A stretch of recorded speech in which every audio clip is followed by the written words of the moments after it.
Hello, my dear CFA candidates. CFA Level 1 May 2026 results are out. This time around, 39% candidates qualified this exam. Let me repeat, just 39% qualified. Sir, why are you emphasizing so much on 39%?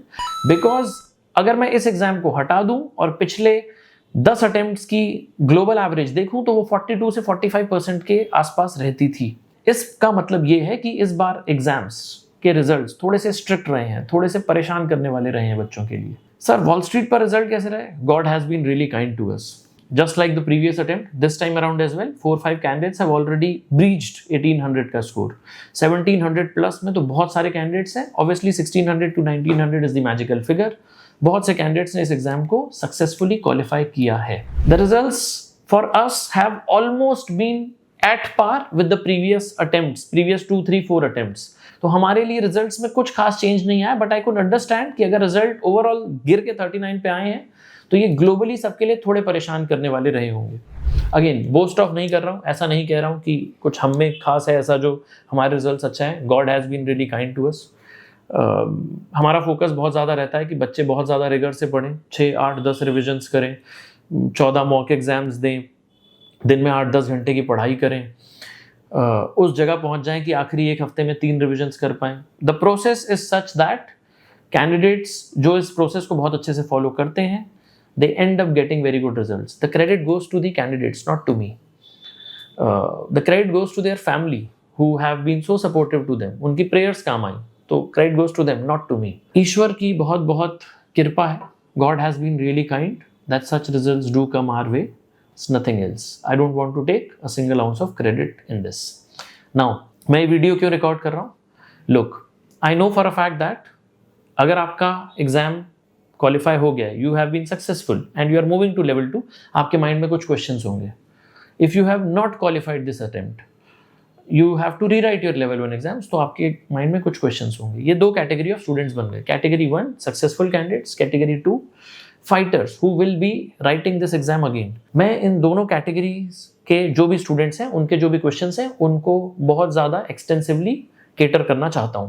इस video में category 1 students meaning successful candidates को के mind में जो questions रहते हैं about the next steps, उन पर फोकस कर रहा हूं.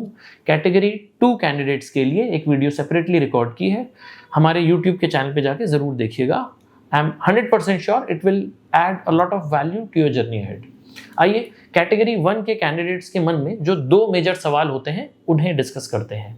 क्वेश्चन नंबर 1, सवाल नंबर 1. कैंडिडेट्स कहते हैं, सर ये एक बात बताओ, लेवल 2 का अटेम्प्ट कब दें?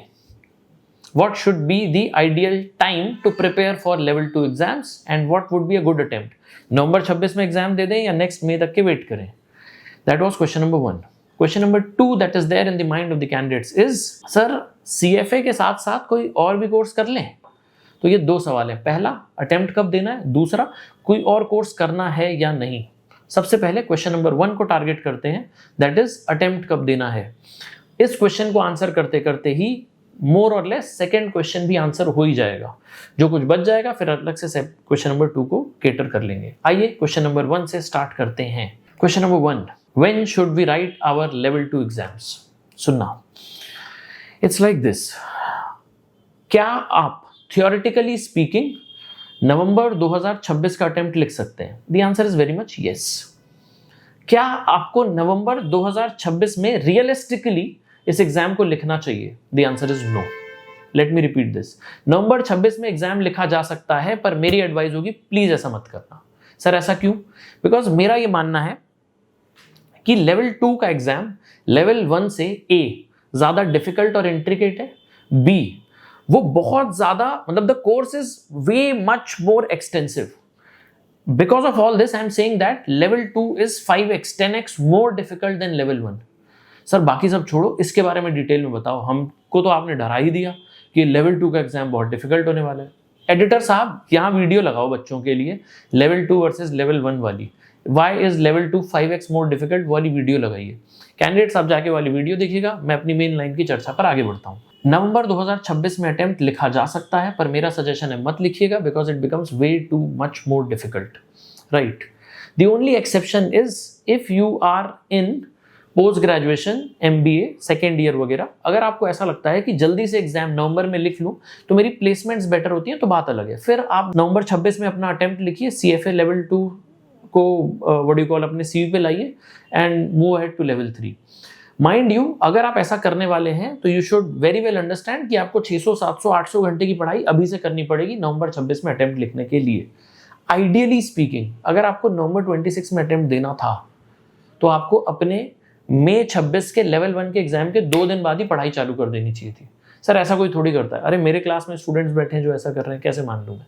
But any which ways, I have given you my verdict, prefer to write your exams in next May 2027।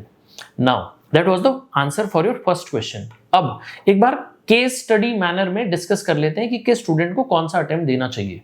सुनना, case number 1, let's say you are a candidate who has just moved to your under graduation 3rd year. मतलब अगर अभी आपकी graduation चल रही है, आप 3rd year में हैं, तो आपको क्या करना चाहिए। अभी आपका 2nd ईयर ओवर हुआ है, 1-2 महीने का ब्रेक वगैरह रहेगा। मेरी एडवाइस रहेगी कि इन 2 महीने के ब्रेक्स को अच्छे से यूटिलाइज करिए। प्रेफरेंस 1, अगर आपको कॉलेज से कोई इंटर्नशिप मिलती है, अपनी रेफरेंसेस, अपनी जान पहचान से कुछ इंटर्नशिप्स मिलती हैं, तो प्लीज़ उसके लिए जाइए।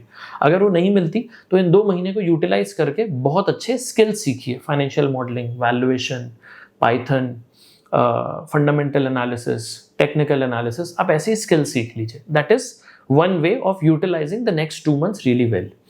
ठीक है। Case number 2, if you are a candidate who has just graduated, meaning अभी आपने अपने 3rd ईयर के एग्जाम्स लिख दिए, अगर आप इस कैटेगरी में बिलोंग करते हैं तो मेरी आपको ये एडवाइस रहेगी कि the sole agenda in your life at this point of time should be to deliver your level 1 results. Let me repeat this, अगर अभी आप ग्रेजुएट हुए हैं, जस्ट अभी ग्रेजुएट हुए हैं, 3rd ईयर के एग्जाम लिख दिए, तो एक सिंगल फोकस होना चाहिए लाइफ का कि सर हमें कोर फाइनेंस में करियर स्टार्ट करना है। एक एंट्री चाहिए, अभी के लिए एक जॉब मिलनी चाहिए। अब आपके माइंड में क्वेश्चन आएगा, सर जॉब कहाँ से मिलेगी, CV तो बहुत स्ट्रांग है नहीं। तो प्रभु जी आपके लिए भी रिकमेंडेशन वही है, financial modelling, valuation, fundamental analysis, technical analysis, report writing skills, equity research analysis, ये सारी की सारी चीजें जरूर सीखिए। This should be the first agenda of your life.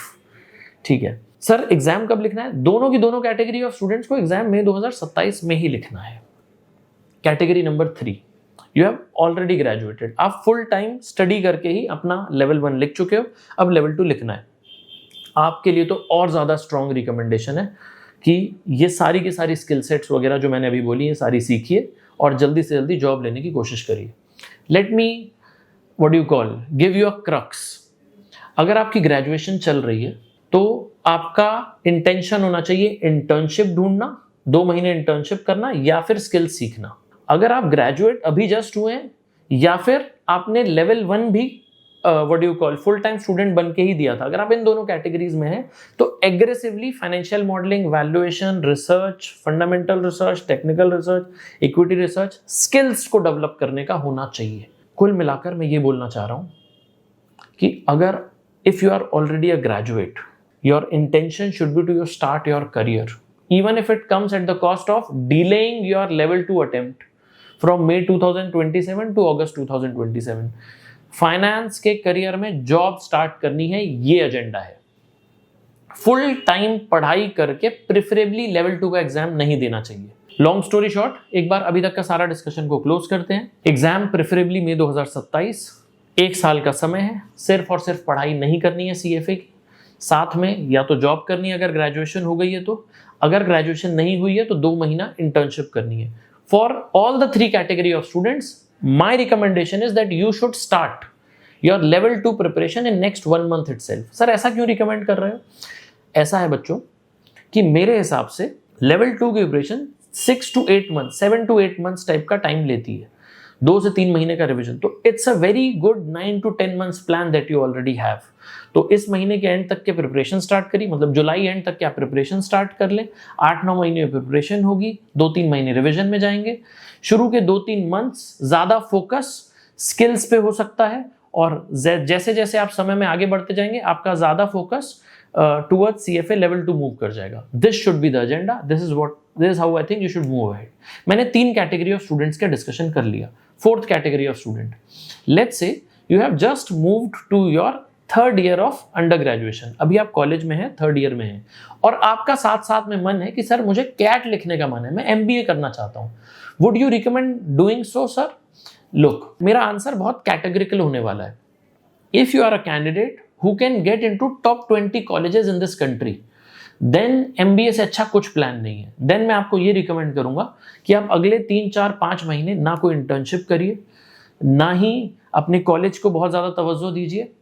In fact CFA level 2 की प्रिपरेशन भी स्टार्ट करेंगे तो उसे बहुत ज़्यादा माइल्ड रखिए. Your singular agenda should be to crack CAT and get the best college that you can. This is only in the case if your aptitude is really high, मतलब आप top 20 colleges में पहुंच सकते हैं. ठीक है, मतलब अगर आज की डेट में आपको कैट या GMAT या व्हाट यू कॉल ZAT का एग्जाम देने दिया जाए तो आपके बहुत अच्छे परसेंटाइल आएंगे. If you are in that category, आपकी प्रोफाइल ऑलरेडी अच्छी है, then surely you should try to bell the CAT and make the most of this time. नवंबर में कैट दे दीजिएगा, उसके बाद फुल थ्रॉटल प्रिपरेशन अपनी लेवल 2 पे डाल दीजिएगा. नेक्स्ट में what do you qualify your level 2 and you are all set to enter into an awesome college with a solid CV. CFA level 1, level 2, undergraduation done, a big MBA is awaiting you. This is the best plan to build a solid career. But this is only applicable for those जिनका aptitude quotient बहुत ज़्यादा high है. जिनका aptitude quotient बहुत ज़्यादा high नहीं है, मेरे ख्याल से उनको CAT attempt नहीं करना चाहिए. उनको इंटर्नशिप्स करनी चाहिए, उनको लेवल 2 क्वालिफाई करना चाहिए, ग्रेजुएशन होने के बाद 2-3 साल का वर्क एक्स लेना चाहिए, और उसके बाद GMAT लिखने के बाद एक बहुत बड़ी मास्टर्स इन फाइनेंस या फिर MBA करनी चाहिए globally recognised top shot college से. Do not think of CAT, go the route of GMAT. This is what my recommendation is. ठीक, this was about the detailed answer for question number 1. Question number 2, sir CFA level 2 के साथ साथ और क्या चीज़ और क्या course करना चाहिए? लुक, क्वेश्चन बहुत इंपॉर्टेंट है, बट जैसे मैंने आपको पहले ही प्रॉमिस किया था कि क्वेश्चन 1 के साथ साथ ही इसे डील कर लेंगे. I have already done that, I have already answered this question, so nothing more to add at my end on this front. My only recommendation, my only parting thoughts would be that think of your career as a long term project. ठीक है, think of your career as much more than your CV. आपको बहुत अच्छे से समझ आना चाहिए कि CFA आपको इंटेलिजेंस दे रहा है, नॉलेज दे रहा है, स्किल्स आपको एम्प्लॉयबिलिटी दे रहा है, आपको काम में और ज़्यादा इफेक्टिव बना रहा है. अगर आप कॉलेज में हैं, अंडर ग्रेजुएशन चल रही है, तो इन स्किल सेट्स पे काम करना प्रायोरिटी नहीं हो, चलेगा. अभी के लिए इंटर्नशिप मिल रही है तो वो देख सकते हैं, नहीं समय है स्किल्स देखना चाहें तो ज़रूर देख सकते हैं. But if you have already graduated, please do not sit at home and prepare for your level 2 exams. बहुत स्ट्रांगली एडवाइस दूंगा कि please best skill sets acquire करिए. Knowledge plus skill set plus experience का combination killer होता है for any professional in the market. Make the right choice. This is it, nothing more to add. As I always say, may God be by your side.